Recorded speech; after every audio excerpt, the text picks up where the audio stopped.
Okay, folks, got a fantastic guest here today. It is Peter Bleksley, and very well known for his appearances on TV. What would you say, undercover unit? Is that right, Pete? Yeah, former detective, undercover detective. Yeah. What's in a title? Yeah, absolutely. So, what are you thinking about policing today? Do you think the public have completely lost faith? I think they have.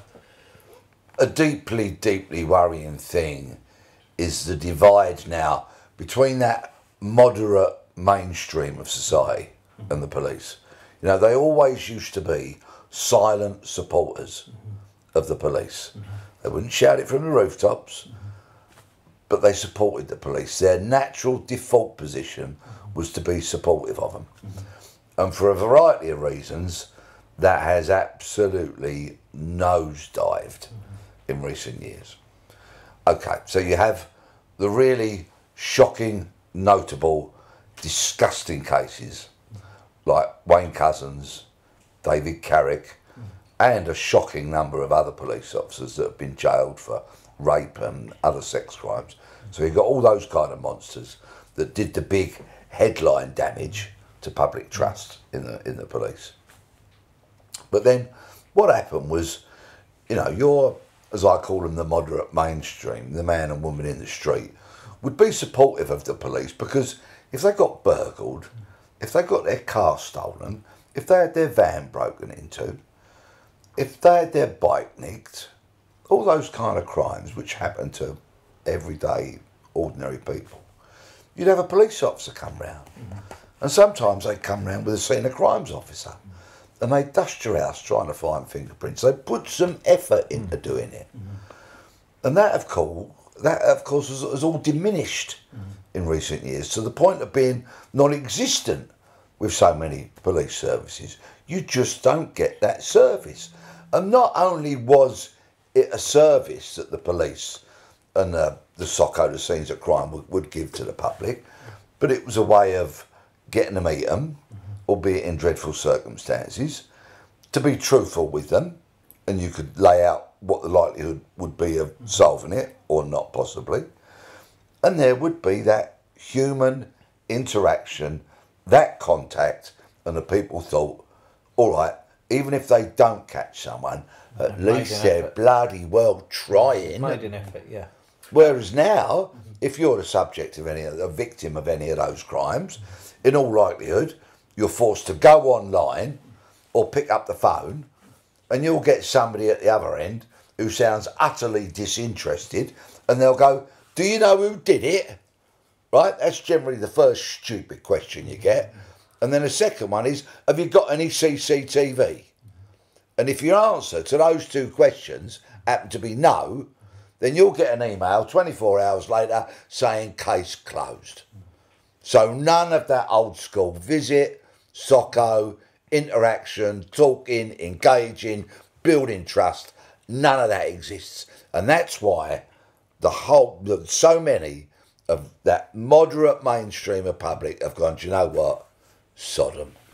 And then they see so much in the media about nicking people for daft things. Yeah, what do you think about all that Facebook stuff where they're being nicked? You've got people like, is it Lucy Connolly, tweets and things like that? It seems to me that you can have 6 police turn up at a house for a tweet, but they're not going to be there for a burglary. The one I've noticed the other day was the guy on the M1 that had the car accident with all the police car, cost £1 million worth of damage, put everyone's life at risk.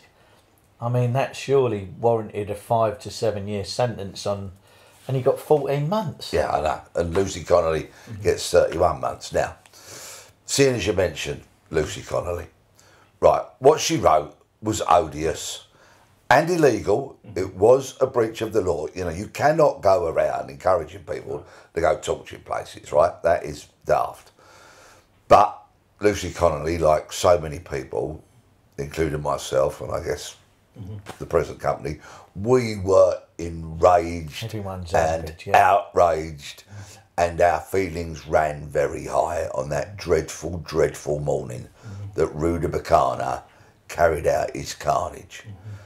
And let's just remember, he didn't only kill 3 precious, beautiful girls, he tried to kill another 8 and 3 adults. You know, just revolting. So, of course, feelings ran high. And Lucy, as a mum who had lost a child in very unfortunate circumstances, to lose a child in any circumstances is unfortunate, wrote something which she felt passionate about. She crossed the line, she left it out there, and she went for a walk. And I imagine she calmed down somewhat when she went for that walk, and when she came back home, she deleted it. But the damage was done, because as we all know, once it's on the internet, it's there forever. As some people like to point things out to me when I've posted something rather unwisely when I've been bladdered. But anyway, we all do it. But, you know, not something. And of course we've got the Online Safety Act now. Which as of 2 days ago. Yeah. So Lucy needed to go through the legal process and be punished to some extent. But 31 months in the shovel, do me a favour. How massively disproportionate is that? When you think there are thousands upon thousands of dirty, filthy, paedophile nonces who download images of the most vile sort of children being sexually abused, including Mr. Hugh Edwards, the former newsreader, and they don't go to prison. People get hugely irritated by things like that. It seems to be completely arse about face, and it is. So Lucy Connolly, way too severely punished. Was that done as a statement, Peter, to try and quell public, to put manners on everyone, or is that the government, like especially this Labour government, seems to be coming across in a way, a slight communist way, if you like, whether I can say that, but they do seem to be clamping down on free speech in a very heavy way. I think that there was an element of Lucy Connolly being caught up in that whole, the subsequent riots and all of that, and being made an example of. Yeah. I think there is definitely an element of that. I think she's suffered consequently. Her daughter has, who's, separated from her mum for a considerable amount of time. She's never been in trouble before. No, she's a straight runner, and who'd had a fair share of huge upset in her life. Huge pain in her life, yeah. Yeah, exactly. So it's also truly scandalous that as we sit here, she's still banged up. Yeah. She should have been paroled. And do we have two-tier policing then in this country? we have multiple tiers of policing. Multiple tiers. And to a certain extent, we've always had what I've always called it, inconsistent policing. And sometimes that's not a bad thing. I'll give you an example if I may. Say there's a phone call to a bunch of kids causing havoc in the local park. And 2 police officers go there who have got perhaps 2 and 3 years service each. Okay? They will deal with that set of circumstances in a particular way, which might be completely different to how that situation is dealt with if you've got 2 cops that go there, one who's got 15 years and one who's got 25 years. You see? Yeah. There will be inconsistency there. That I can guarantee. And in those circumstances, it might not be a bad thing. Because those with more experience might deal with it perhaps more wisely than some youngsters fresh out of training school would. So policing has its inconsistencies. But when you look at how certain protesters have been dealt with, and for an example, not so long ago, I think there was a pro-Palestine march or something like that. Your Antifa, you're very much left of centre kind of, lentil munching, Guardian reading kind of, that lot. They were having a march in London, and a bunch of people who had kind of overtly expressed their support for Tommy Robinson turned up, about 200 of them, and wanted to hold a counter-protest. They were kettled on Westminster Bridge by the TSG in full public order kit, otherwise known as riot gear, right? The helmets, the lot. They kettled them, right, on Westminster Bridge, and they held them there forever and a day. Yeah. Okay, they certainly didn't say, "Oh, walk this way. We'll take you to where that protest is going on." Which, of course, just a few days ago, Essex Police did exactly that. Yes. They got the old grey unwashed and said, "Right, here we go. We'll walk you to where this largely peaceful demonstration about people being concerned for the safety of their kids on their streets in their neighbourhood. We'll take you to where they are." And then you get that limp-wristed idiot of a chief constable has the temerity to go on television last week, holds this press conference. All right, good. Didn't read from a script. Good. Did take some questions. Good.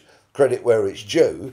But then when he's questioned about the operation, the police operation, he says it's not for me to question, criticise or analyse. What? You're in charge. You're in charge. Of course it's for you to, like, give an opinion, criticise it, comment upon it. That's your job. And moreover, the lunacy of that situation was he is the national lead. Okay, so not only is he Chief Constable of Essex, but he's the national lead across all forces for, guess what, drum roll, public order and policing operations. Can you Adam and Eve it? And he stands there and says, "Not my position." Yes, it is, mate. Anyway, just to cheer you up, he's already got a Queen's Police Medal. Okay, that was clearly awarded to him when the late Queen was alive. And I would suspect in a couple of years he'll have his knighthood as well. Boom, and they wonder why policing is going down the pan. I watched, it's funny you said that about the kettling, because I saw a demonstration after the Southport thing that went on outside Downing Street, and literally within 2 minutes the police turned up and kettled everybody. Yeah. And they would drag them, then they held them there for like about 5 hours, and these were just ordinary punters. And they're putting them in vans and everything else. I mean, it was shocking. And were they masked up? No. And look at that mob that they escorted to the Bell Hotel in Epping demonstration. Load of them at the front. They're all fully like... Are these like trade union people or groups of people that they're bringing in, they're paid or they're brought in, that they can ring up and go, "Listen, stick on your mask, get down here." Do you know what I mean? You're not doing anything else.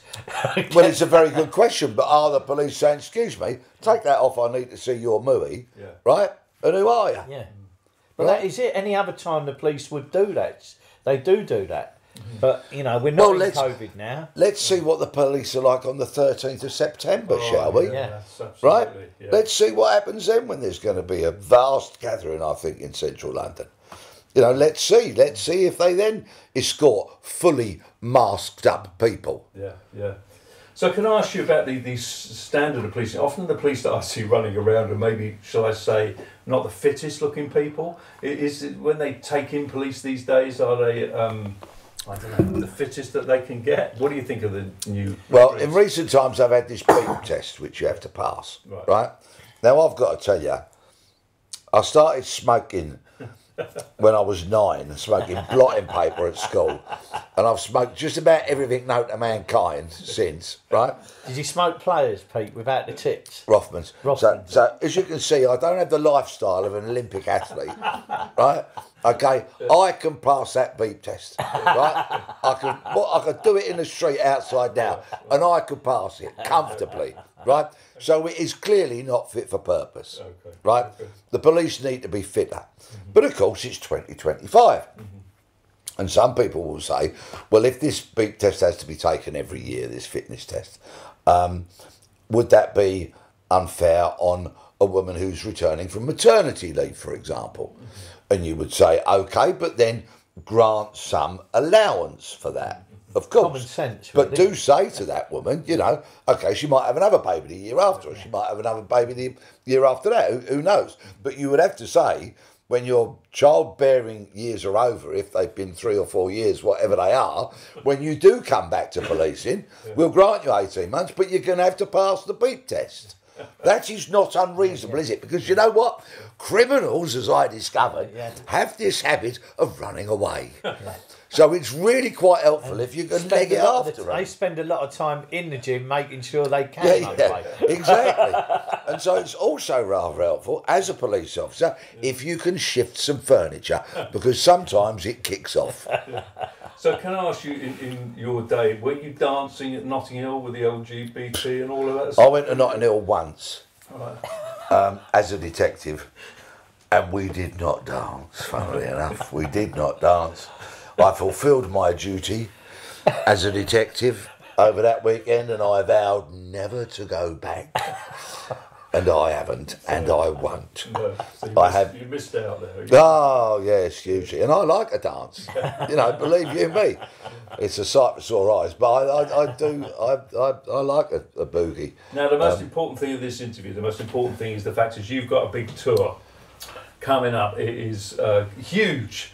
It's going on for we want to know, what do you tell us on your tour, Pete? Yeah, and where's it happening, and where can people get tickets and everything? Well, thank you very much. The official title of it is The Makings of a Murderer, The Undercover Detective, because I spent over a decade working undercover. And in essence, yes, I do focus on murder for quite a part of the show, because when it comes to the most serious crime of all, I have a bit of a unique take on it, or set of experiences, I should say. Number one, I solved some murders. Not a raft, because I specialised in other areas, but I did solve murders, and I've got a particularly colourful case to discuss.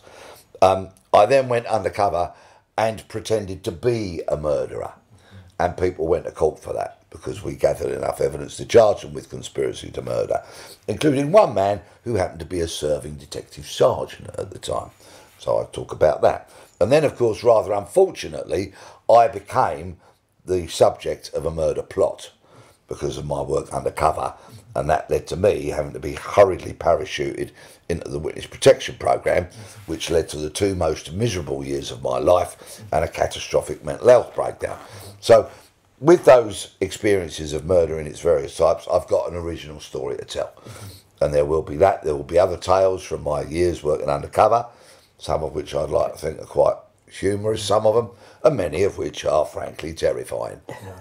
So that's kind of like the first half of the show. Then there'll be an interval. And the second half of the show, I discuss the murder of a 30-year-old father of two young children, a man called Alistair Wilson, who worked for a bank in Scotland, lived in the beautiful Highland seaside town of Nairn, and he was gunned down on his front doorstep on Sunday the 28th of November 2004. And that crime remains stubbornly unsolved. And is that a crime that you're still to trying this to day? solve? Oh, very much so. Yes. I first went to Nairn in 2005 to report on the case twice a day for a week for the BBC. And I'd only been there with this BBC journo at the scene for about half hour, just getting a flavour of it, finding out the sequence of events, what had occurred. And I turned around to this BBC journo and I said, this is a crime that could and should be solved. And nothing in the last 20 odd years that I've dedicated to trying to find out who did pull that trigger has shaken me from that standpoint.